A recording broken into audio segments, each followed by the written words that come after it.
पाहुयात वरळी कोळीवाड्यामध्ये एकनाथ शिंदे आणि आदित्य ठाकरे आमने सामने आले। आदित्य ठाकरे यांनी आपल्या मतदारसंघामध्ये नारळी पौर्णिमेच्या निमित्तानं कार्यक्रमाचं आयोजन केलं।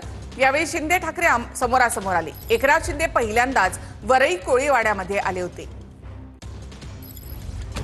वरळी कोळीवाड्यामध्ये नारळी पौर्णिमेच्या कार्यक्रमात उपमुख्यमंत्री एकनाथ शिंदे पहिल्यांदाच सहभागी झाले। वरळी हा आदित्य ठाकरे यांचा मतदारसंघ। मतदारसंघामधल्या कार्यक्रमासाठी आदित्य ठाकरे सुद्धा दरवर्षीप्रमाणे यंदा सुद्धा इथे उपस्थित राहिले। यावेळी एकनाथ शिंदे आणि आदित्य ठाकरे एकमेकांच्या समोर आले। उत्सवामध्ये सगळे सहभागी होतात आणि त्यामध्ये सगळ्यांनीच उत्सवामध्ये सहभागी होऊन उत्सवाचा आनंद वाढवायचा असतो। एकेकाळी तुम्ही सगळे एकत्रित जण काम केलेलं होतं सचिन, तुम्ही आता तो सणाबद्दल बोला, सणाबद्दल बोला। सचिन आहिर भेटले मला, अरे ते उत्सवात भेटले, नारळी पौर्णिमेची त्या मिरवणूक होती त्याच्यामध्ये भेटले। नाही अनेक लोक येतात महाराष्ट्रभरातून देशभरातून। आपण पाहता इथे लोक कसे एन्जॉय करायला येतात आणि आम्ही आमचं कर्तव्य पार पाडायला स्थानिक लोकप्रतिनिधी म्हणून येत असतो। सर मात्र एक या दरम्यान एक लुक तुमचा कॅप्चर करण्यात आला आहे, त्या पद्धतीने तुम्ही त्यांना जाताना बघत होते, तो लुक देखील कॅप्चर करण्यात नाही, मी बघत होतो गडबड काय चालली, बाकी काय नाही। इंडिया आघाडीमधील बैठकीमध्ये उद्धव ठाकरे 6व्या रांगेमध्ये बसले होते। यावरून शिंदेंच्या शिवसेनेसह भाजपने उद्धव ठाकरेंवर जोरदार टीका केली। ठाकरेंना आमच्याकडे पहिल्या रांगेत स्थान होतं असा टोला फडणवीसांनी लगावला आहे, तर काँग्रेसनं ठाकरेंना त्यांची जागा दाखवली अशी टीका शिंदेंनी केली। राहुल गांधींनी मत चोरीचा आरोप करत इंडिया आघाडीच्या नेत्यांसमोर काल प्रेझेंटेशन दिलं। या प्रेझेंटेशनला उद्धव ठाकरेंसह आदित्य ठाकरे आणि संजय राऊतांनी हजेरी लावली होती, पण त्यांच्या आसन व्यवस्थेवरून आता शिवसेना आणि भाजपनं टीका केली आहे। आमच्याकडे तर ते नेहमी पहिल्या रांगेत राहिले, आमच्याकडे आमच्यापेक्षाही पहिले ते राहिले, त्याच्यामुळे आता तिथे काय त्यांचा मान सन्मान आहे तो आपल्याला लक्षातच आलेला आहे। भाषणामध्ये खूप म्हणायचं की दिल्ली समोर मान झुकणार नाही, दिल्ली समोर आम्ही काय पायघड्या टाकणार नाही, पण आता दिल्लीत काय परिस्थिती आहे आणि ते सत्तेत नसताना काय परिस्थिती आहे हे बघितल्यानंतर थोडी दुःख होतं, पण ठीक आहे। ज्यांनी स्वाभिमान जेव्हा जे घाण टाकतात, बाळासाहेबांचे विचार विकतात, सोडतात, त्यांना त्याचं काही वाटणारच नाही आणि मग त्यांना त्यांची जागा काँग्रेसने त्यांची जागा दाखवली असेल, त्यामुळे मी त्याच्यावर काही प्रतिक्रिया देऊ इच्छित नाही। हे उलट त्यांना विचारलं पाहिजे, तुम्हाला एवढ्या मागं का बसवलं म्हणून। स्क्रीनच्या समोर जवळ किती बसायचं आणि घरगुती वातावरण असताना किती कुठच्या रांगेत बसायचं हा आमचा निर्णय, पण तरी देखील पुन्हा एकदा सांगतो, त्यांना झोंबलंय काय, आम्ही कुठे बसलोय ते नाही, त्यांना झोंबलं हेच आहे की त्यांचं जे निवडणूक आयोग त्यांच्या ऑफिसमधून चालतं त्याला काल राहुल गांधींनी एक्सपोज केलेलं आहे। खात्रीलायक सूत्रानुसार आम्हाला कळतंय राहुल गांधी कोणाला म्हणाले? संजय राऊतांना म्हणाले माझ्या घरची भांडी घासून जा, आणि भांडी घासून झाल्यानंतर पिता पुत्रांना त्यांनी बाहेर काढलं। उद्धव ठाकरे यांची अवस्था या गांजा राऊतमुळे, पिंजरा चित्रपटातील जो मास्तर तुम्हाला माहिती आहे, मास्तराची भूमिका कशी नशिबाने थट्टा आज मांडली, तशी संजय राऊत सारख्या मंडळींमुळे उद्धव ठाकरेंवरती ही अवस्था आलेली आहे। त्यांना म्हणावं नुसता पिंजरा नाही, तुम्ही जे बुट चाटेगिरी करताय ना तेही बघा। त्यांना म्हणावं नुसता पिंजरा नाही, तुम्ही जे बुट चाटेगिरी करताय ना तेही बघा। अरे त्या मस्केला सांग, दुतोंड्या गांडुळा, बाळासाहेब ठाकरेंची शिवसेनेच्या नावाची शिवसेना तोडताना तुम्हाला हे दिसलं नाही का? मान अपमान हा, इथे येऊन चाटुगिरी करता मोदी आणि शहांची महाराष्ट्र, तेव्हा तुम्हाला शिवरायांचा महाराष्ट्र दिसत नाही का? आमचं बघू ना, आमचं बघू घ्या। ची हास्यास्पद आहे, अगदीच बालिश आरोप आहे। काय सरकारी कार्यक्रम नव्हता, ती एक कार्यक्रम होता आणि मला विचाराल तर उद्धवजी सगळ्यात चांगल्या सीटमध्ये बसले होते, कारण का त्या स्क्रीन पासून अंतर ठेवून बरोबर मधली सीट उद्धवजींची होती, त्याच्यामुळे उद्धवजी सगळ्यात चांगल्या जागेवर बसले होते, कारण का त्यांना व्यवस्थित तो स्क्रीन दिसत होता। आणि इंडिया आघाडीच्या बैठकीमध्ये देशभरातले सगळे नेते तिथं आलेले होते आणि त्या पद्धतीनं ते लोक बसलेली होती। जागतिक लेवलवर जेव्हा देशाचे प्रधानमंत्री जातात त्यावेळेस त्यांचा नंबर कुठं असतो हाही पूर्ण जगाने पाहिलेला आहे। दरम्यान यावरून शिंदेंची शिवसेना मुंबईत रस्त्यावर उतरली. शिवसेना नेत्यांनी बाळासाहेब ठाकरेंच्या स्मृतीस्थळी जात बाळासाहेबांना अभिवादन केलंय.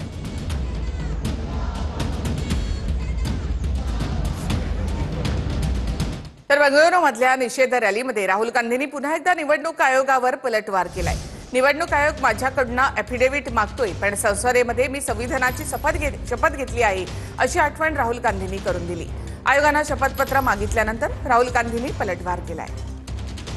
1 करोड़ नए वोटर विधानसभा में वोट करते हैं. संविधान बचाओ. बंगळुरूमध्ये निवडणूक आयोगाविरोधातील निषेध रॅलीमध्ये राहुल गांधी यांनी पुन्हा निवडणूक आयोगावर पलटवार केला. कालच्या राहुल गांधींच्या वोट चोरीच्या आरोपावर आयोगानं राहुल गांधींकडे शपथपत्राची मागणी केली होती. त्यावर राहुल गांधी यांनी आयोगाला संसदेत शपथ घेतल्याची आठवण करून दिली. राजस्थान आणि बिहारमध्ये निवडणूक आयोगाची वेबसाईट बंद का केली असा नवा आरोपही राहुल गांधींनी केलाय. मुझसे इलेक्शन कमीशन एफिडेविट मांगता है, मुझसे कहता है कि मुझे ओथ लेना है. मैंने पार्लियामेंट के सामने, पार्लियामेंट के अंदर ओथ लिया है. इस संविधान के सामने ओथ लिया है. इस पर हाथ डाल के वोट लिया है. अगर हमें इलेक्ट्रॉनिक डेटा मिल जाए, हम साबित कर देंगे कि हिंदुस्तान का प्रधानमंत्री चोरी करके प्रधानमंत्री बना है. ये इलेक्शन कमीशन इलेक्ट्रॉनिक डेटा और वीडियोग्राफी क्यों नहीं दे रहा है? जब हिंदुस्तान की जनता हमारे डेटा को लेकर इलेक्शन कमीशन के वेबसाइट पर सवाल पूछ रही है, तो इलेक्शन कमीशन ने अपना वेबसाइट बंद कर दिया, क्योंकि वो जानते हैं कि अगर हिंदुस्तान की जनता ने इसी डेटा को लेकर सवाल पूछना शुरू कर दिया तो उनका पूरा ढांचा कोलैप्स कर जाएगा. संविधान बचाओ. आजच्या निषेध सभेतून राहुल गांधी यांनी निवडणूक आयोगाला प्रश्न केले. निवडणूक आयोग डिजिटल रेकॉर्ड का देत नाही? मोठी फसवणूक का होत आहे? आयोग भाजपच्या एजंट सारखे का वागत आहेत? विरोधी पक्षांना धमक्या का दिल्या जात आहेत? व्हिडिओ फुटेज का हटवलं जात आहे? राहुल गांधी यांनी सलीम जावेद यांच्याशी संपर्क साधून त्यांच्याकडनं एक स्क्रिप्ट लिहून घेतलेली आहे. अतिशय मनोरंजनात्मक अशा प्रकारची स्क्रिप्ट आहे. ती सगळीकडे ते मांडतायत. याच्याने मनोरंजनापलीकडे काहीच होत नाही. एकही गोष्ट त्यांच्याकडे फॅक्च्युअल नाही. सगळ्या गोष्टी कपोकल्पित त्या ठिकाणी ते मांडता आहेत. मतदाता शुद्धिकरण पहली बार नहीं हो रहा है. आपके परनाना जवाहरलाल नेहरू ने शुरू किया था और अंत में 2003 में हुआ, तब भी कोई विरोध नहीं था. अब आप चुनाव पे चुनाव हारते जाते हो, इसलिए पहले से ही बिहार चुनाव हारने का एक वजह लोगों को बता रहे हैं. सोलापुरातील पडळकर यांच्या कार्यकर्त्याचं अपहरण झाल्यानंतर गोपीचंद पडळकर आणि रोहित पवार आमने सामने आले. पडळकर यांचा कार्यकर्ता शरणू हांडे याचं रोहित पवार यांच्या कार्यकर्त्यानं अपहरण केलं असा आरोप होतोय. दरम्यान जुन्या मारहाणीच्या रागातून अमित सुरवसेनं अपहरण आणि मारहाण केल्याचा देखील आरोप आहे. पडळकरांचा कार्यकर्ता शरणू हांडेला रोहित पवारांचा कार्यकर्ता अमित सुरवसेनं अपहरण करत मारहाण केली. अपहरणाची माहिती मिळताच सोलापूर पोलिसांची 4 पथकं तत्काळ शोधासाठी रवाना झाली. रात्री 10च्या सुमारास कर्नाटकच्या होर्टी गावात अमित सुरवसे आणि त्याच्या साथीदारांना पोलिसांनी ताब्यात घेतलं. पडळकरांनी शरणू हांडेची रुग्णालयात जात विचारपूस केली. यावेळी सर्व प्रकारावरून शरणू हांडेनं थेट रोहित पवारांवरच गंभीर आरोप केले आहेत. व्हिडिओ कॉल आलता. ह्याने काय केलं, ते एका फोनवरनं ना रोहित दादाला ह्या नंबरवर व्हिडिओ कॉल कर म्हणून सांगितले. दुसऱ्या नंबरवरनं कुठं बोलले गाडीत? हां. मग फोन आला त्यांना. एक 10-15 मिनिटांना फोन आला. मग व्हिडिओ कॉल आला. मग त्यांनी बघितलं, मला बघितलं, जखम वगैरे दाखवलं त्यांना. मग मला माफी मागायला वगैरे सांगितले. मग मी काय माफी मागितलं नाही. अमितची. कोणी सांगितलं? त्या ह्यानी रोहित पवार ते बोलले. हां. मग नाही म्हणलं. तसं म्हणल्यावर मग ठीक आहे, तुला लय मस्ती आहे, तुम्ही बघून घ्या त्याला म्हणले आणि कट केले. एक तर काल दुपारपासून मी कुठलाही फोन कोणाचाही तिथं घेतला नाही. आणि एक सांगतो, मी व्हिडिओ कॉल कोणाशीही करत नाही. मी घरच्यांशी सुद्धा व्हिडिओ कॉलच्या माध्यमातून बोलत नाही. मग हा कोण लागून गेला हंडे की ज्याच्याबरोबर मी व्हिडिओ कॉल तिथं केलाय. त्यामुळे पोलिसांना माझी विनंती आहे, खोलात जावा, SIT फॉर्म करा, खरं काय हे लोकांसमोर तिथं हे आलंच पाहिजे. पडळकरांचा समर्थक असलेल्या शरणू हांडेनं अमित सुरवसेला 3 महिन्यांपूर्वी मारहाण केली होती.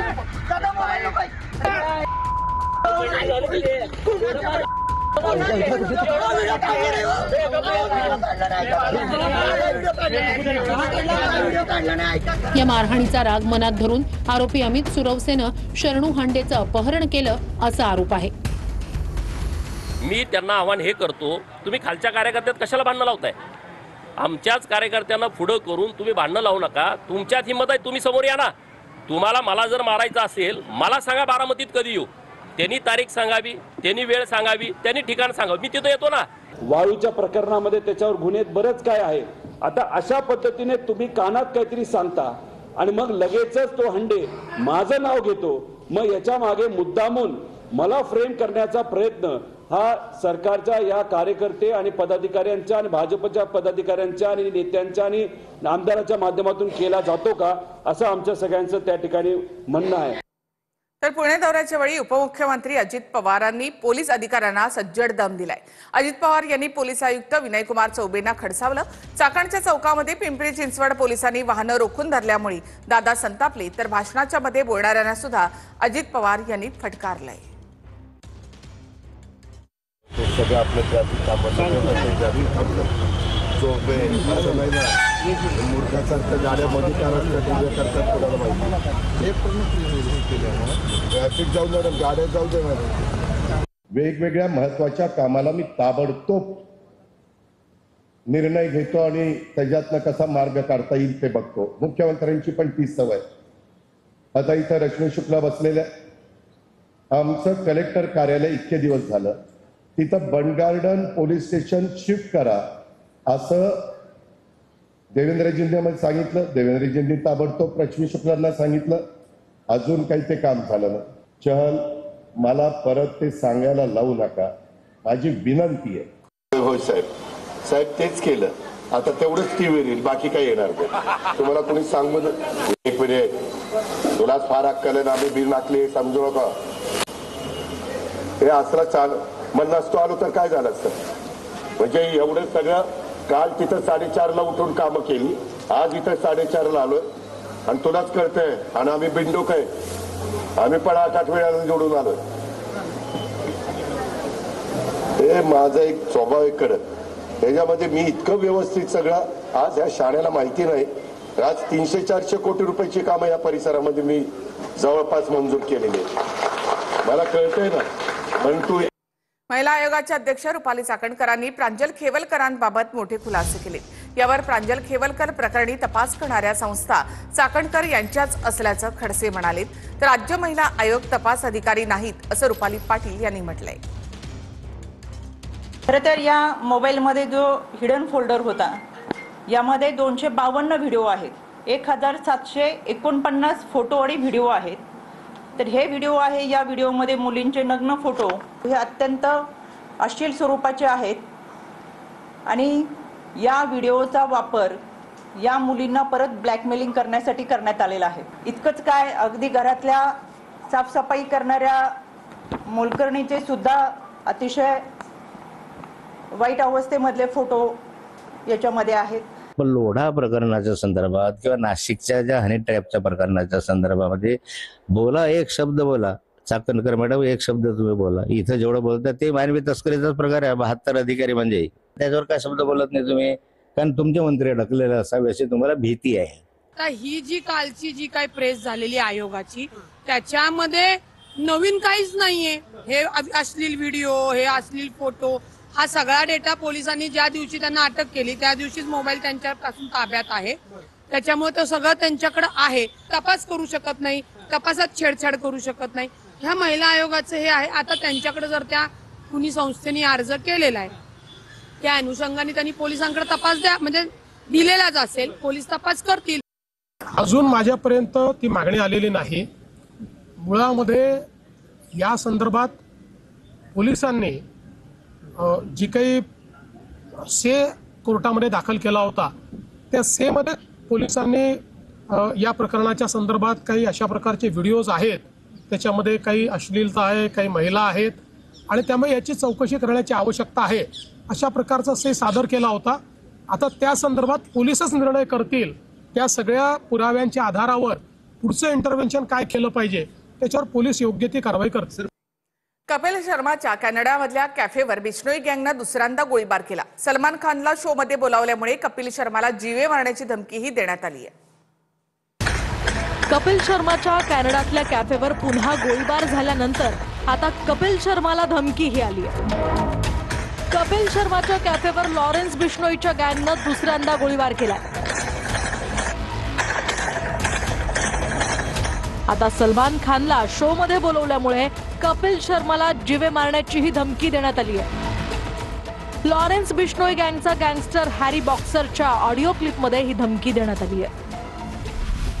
जो कपिल शर्मा पे पहले और अब ये जो फायरिंग हुई है ये इसलिए हुई है, इसने सलमान खान को उद्घाटन पे बुलाया था नेटफ्लिक्स के शो पे, और अगली बार जो भी डायरेक्टर, प्रोड्यूसर, कलाकार, इनको सारों को वार्निंग नहीं देंगे. अब सीधी AK-47 ही चलेगी इनकी छाती पे. और मुंबई में ये वार्निंग है सभी को, छोटे मोटे कलाकारों को, छोटे मोटे प्रोड्यूसरों को, सभी को. अब हम मुंबई का माहौल इतना खराब कर देंगे कि तुम लोगों ने सोचा भी नहीं होगा तुम्हारी जिंदगी में. ठीक है. कपिल शर्मानं नेटफ्लिक्सच्या शो मध्ये सलमान खानला बोलावलं होतं आणि हे लॉरेन्स बिश्नोई गँगला आवडलेलं नाही. सलमान बरोबर काम करणारा कुणालाच सोडणार नाही अशी धमकीच आता बिश्नोई गँगनं दिली आहे. तब जाना पड़ेगा हमारे को उसको मारने के लिए, हम उसको मार देंगे. ठीक है. अगर सलमान खान के साथ किसी ने काम किया तो वो खुद की मौत का जिम्मेदार खुद होगा. जय श्री राम, जय बलकारी. पंतप्रधान नरेंद्र मोदी यांची रशियाचे अध्यक्ष पुतीन यांच्या सोबत फोनवरून चर्चा झाली. भारत अमेरिका तणावाच्या पार्श्वभूमीवर झालेल्या या चर्चेला महत्त्व आहे. पुतीन यांनी मोदींना युक्रेनमधील घडामोडींची माहिती दिली. मोदींनी संघर्षाच्या शांततापूर्ण निराकरणासाठी ठाम भूमिकेचा पुनरुच्चार केलाय. अमेरिकेनं भारताला 50% टॅरिफ लावल्यानं या चर्चेला महत्त्व आलंय.